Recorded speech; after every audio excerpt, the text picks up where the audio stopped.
আজ পিৎজা বানাবো। তাহলে চলো, নিয়ে নিলাম রেডিমেড পিৎজা বেস। এবার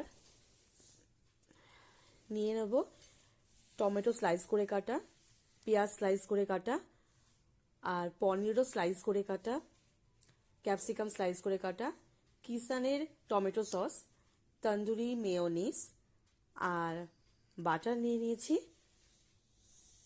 চিলি ফ্লেক্স, আর এখানে দেখো আমুলের চিজ নিয়ে নিয়েছি। তাহলে চলো পিৎজা টপিংসটা শুরু করি।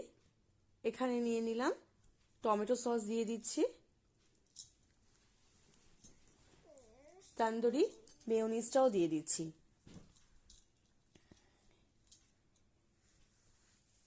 আমি এর আগেও একদিন করেছিলাম, কিন্তু সেরকম ভাবে ভিডিও করে উঠতে পারিনি, তাই ভাবলাম চলো আজকে একটু ভিডিও করে নিই।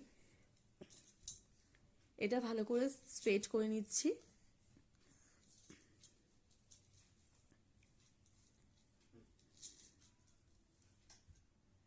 ভালো করে মাখিয়ে নিতে হবে।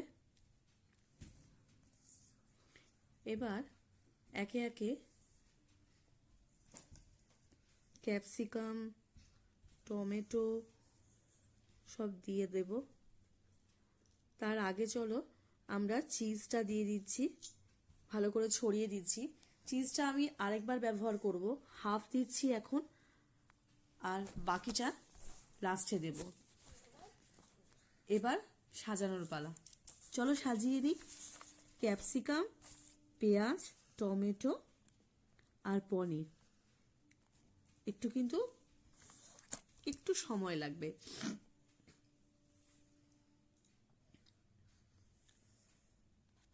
একে একে সব দিয়ে নিচ্ছি। আজ আমি কিন্তু কাঁচা লঙ্কাটা ব্যবহার করছি না, শুধু চিলি ফ্লেক্সটাই ব্যবহার করব।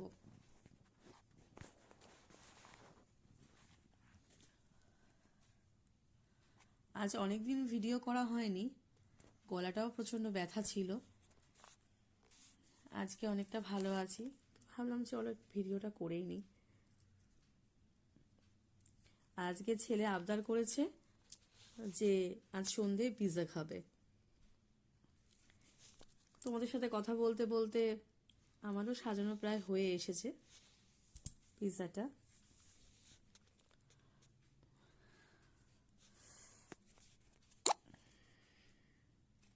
এবার দেখো পনিরগুলোও দিয়ে দিচ্ছি। আমি কখনো পনির একটু বেশি কুচিয়ে নিই, তবে আজকে কিন্তু স্লাইস করে দিয়েছি।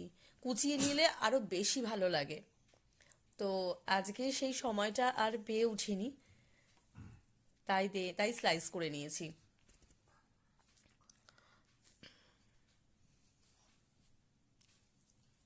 সাজানোটা কেমন হয়েছে জানি না।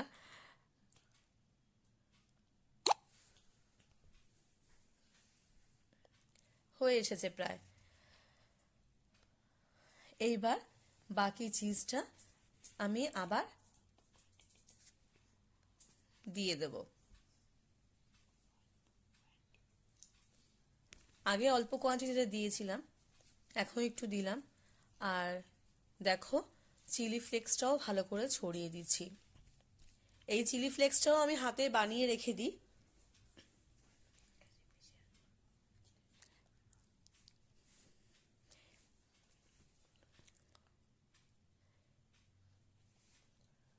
এবার টমেটো সসটাও দিয়ে দেবো ওপরে ভালো করে ছড়িয়ে।